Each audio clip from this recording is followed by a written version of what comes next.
Hey everyone, thank you for joining me today. I'm Miss Nene and welcome to Miss Nene's Art. I wanted to do a quick voiceover to introduce myself and what I'm doing today. I'm not feeling well today. I have a very bad cold. I'm a little winded, but I wanted to do the intro to this video to let you know what's going on. So today I am going to be doing, obviously, a mermaid. I picked her up from Hobby Lobby. You can pick one up at Hobby Lobby yourself, or you can find these online anywhere. They're not too hard to find. There's many different mermaid doing many different poses, but this is the one I will be working with. I drew on her where I want her hairline to be and her body, where I'm going to be putting embellishments on. I will be painting her first with some colors that I got from Arteza. They're iridescent colors, a pack of 10, and they're galaxy tones. I'm going to be leaving the link for this for you in the link below, in the description below for you. But the colors I'm going to be using for her will be electric plum purple and glowing peach. Now the glowing peach looks like a pink color, so I'm not really understanding why it's called peach, but it's really a pretty color, so I'm using those two. Royal purple and fairy tale blue. Her skin tone is going to be an Arteza paint, which is a bronze color. I was going to use a color that I made up, which is by, Folk Art. I took two colors from Folk Art and I made this color. That's champagne and Sahara gold mixed together, which is a really pretty color. But I decided against it. I didn't really want to use that after the fact, and I decided to go with the bronze at the last minute. But here are the two paints, and they look really good together when you mix them. So it makes a pretty unique custom color, if that's what you want to use it for something else. It could have been her skin tone, or it could have been her hair color, but I went against it this time. So, and here's the Arteza bronze that I'm going to be using for her skin tone.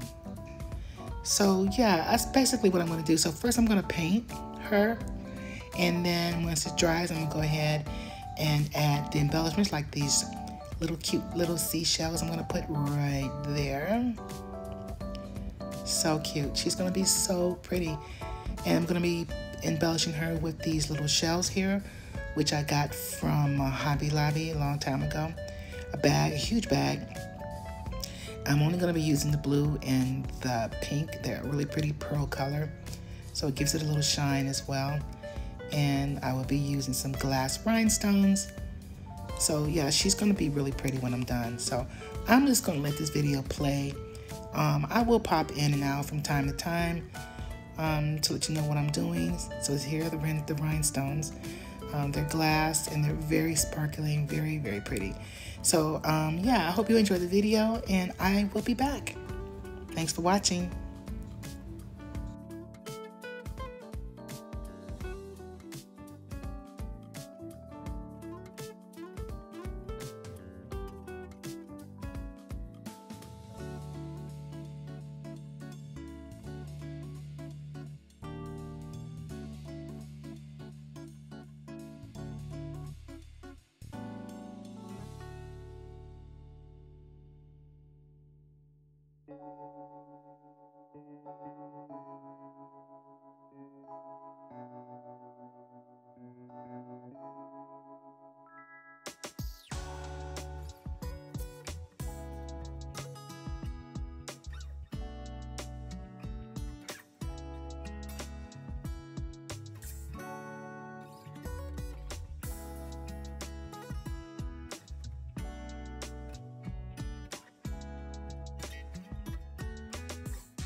Okay, so she's dry, and look at how pretty those colors are. The iridescent paints that I used, Arteza. Look at how it almost color shifts. But yeah, I love that color. I'm glad I used it. So I'm going to put embellishments where you see I'm pointing right there along her waist. And I'm going to be putting them on her tail, her fin, around her hair. And this part is a long, tedious part. So I will be speeding it up. Because if I didn't, this video would be 2 or 3 hours long, and we can't do that. So I wouldn't put y'all through that. So I'm going to go ahead and speed up some parts, and some parts I won't. Again, I will be popping in to explain certain things that I'm doing.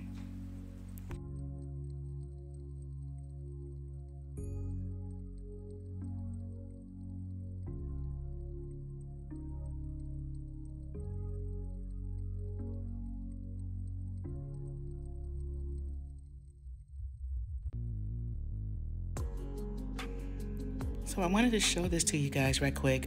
This bead picker, I picked this up from Amazon, and before I got this, I was just using tweezers, and there's nothing wrong with tweezers, but for me, it was just sometimes it was easy, sometimes it was hard. But these little things right here, these rhinestone pickers, they are perfect. They come with 2 extra tips, come with 2 bead pickers, and it comes with tweezers in the center there. So I will leave a link for you for this in the description for you in case you want to pick up your own.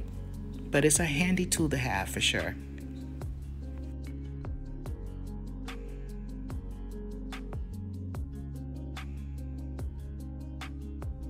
Okay, so here's what I'm doing now. I have these little wooden pointy tip skewer thingies and I'm dipping it in the glue, the E6000 glue, and just going down the perimeter where I'm going to lay the rhinestones. And now this E6000 glue did have a needle nose point, but it got clogged. It always gets clogged and it doesn't work. So I just had to take the top off and just squeeze a little bit out and take a little bit on the tip like you see me doing here. And just, sliding it across the perimeter where I'm going to be putting the rhinestones. And later on in the video, I'm going to be just rubbing it on directly from the tube onto her body to lay down the shells, because it's a lot easier doing it that way. You always got to find a way to make it work, and so that's what I'm doing right there.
Now this part of my mermaid, there's these shells, there's so many different shapes and different sizes, and it's like putting the puzzle together.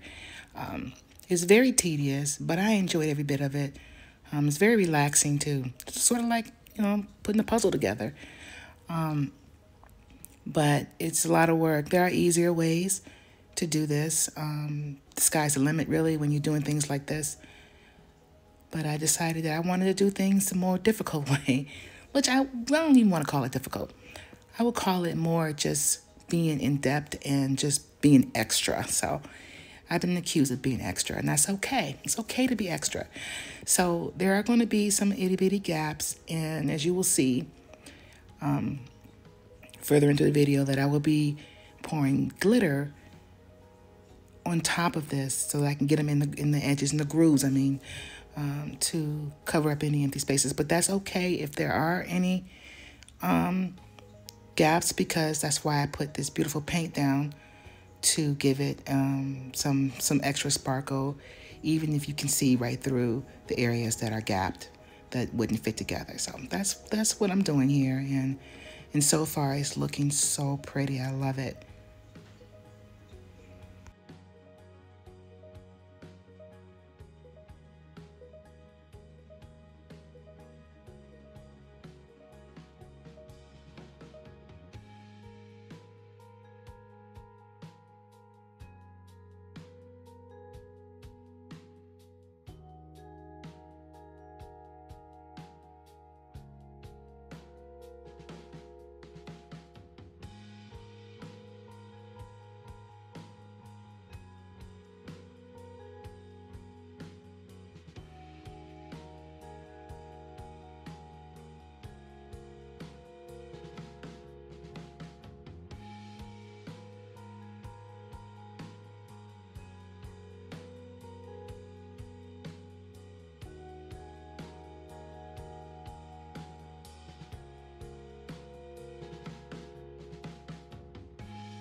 Okay, so here's where I got even more extra. So I decided I wanted to put rhinestones on her fins at the very bottom. And halfway in, I realized that the larger rhinestones, I don't have that many of them. So I'm going to start off with using the larger ones going around the perimeter of her fin. And then I'm going to be filling it in with the smaller ones.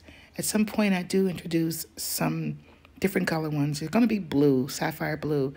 But I added some gold-like color ones, like almost like a yellow, but they're like a gold, bronzy color in the center.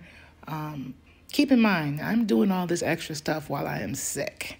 So the only thing I did that I'm not happy with is that the design was slightly off. It's not as centered as I would like it to be, but it still turned out beautiful.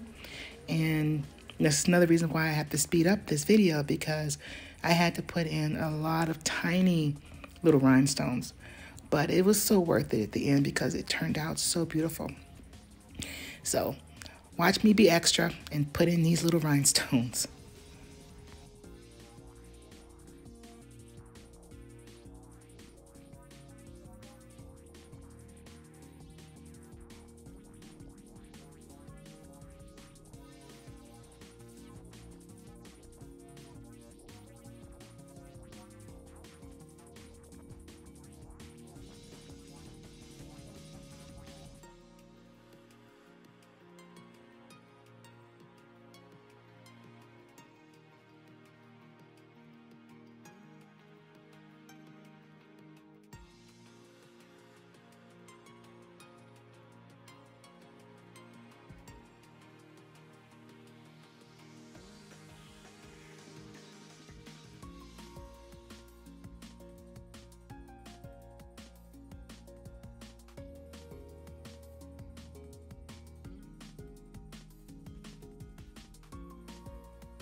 Okay, that tedious task is over. So now I'm going to add some glitter.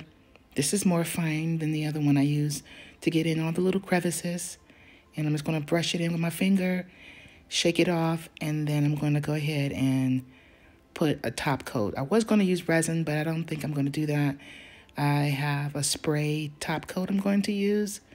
And of course, I'm going to do that off camera. And I'll be back with the final done results.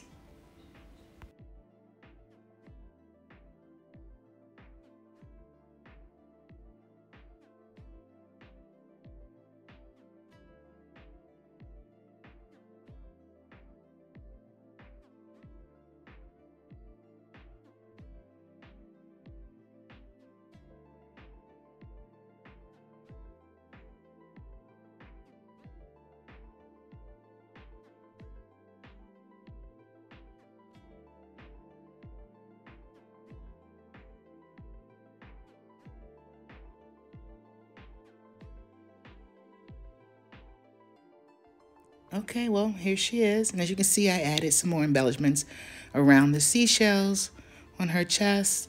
Had to be extra. And here's the Mod Podge acrylic sealer that I used out in the garage. So I sprayed just 2 coats on. And you can see it's got a little bit of shine to it. But you can see that it sealed in the glitter. It sealed in the rhinestones even more. It gave her a little sheen. And she is just beautiful. She's a diva. Diva mermaid, the ocean. So yeah, here she is. And I had a lot of fun doing this. So I hope you enjoyed watching me do this video, and I hope that you try to make one yourself. If you like this video, please stay tuned to the very end, and I'll also add some links to other woodcraft videos I've done in the past, and I will leave links in the description for you as well. So don't forget to like and subscribe and hit the notification bell. More is coming. Thanks for watching, you guys. I appreciate you, and I appreciate your time. Bye-bye.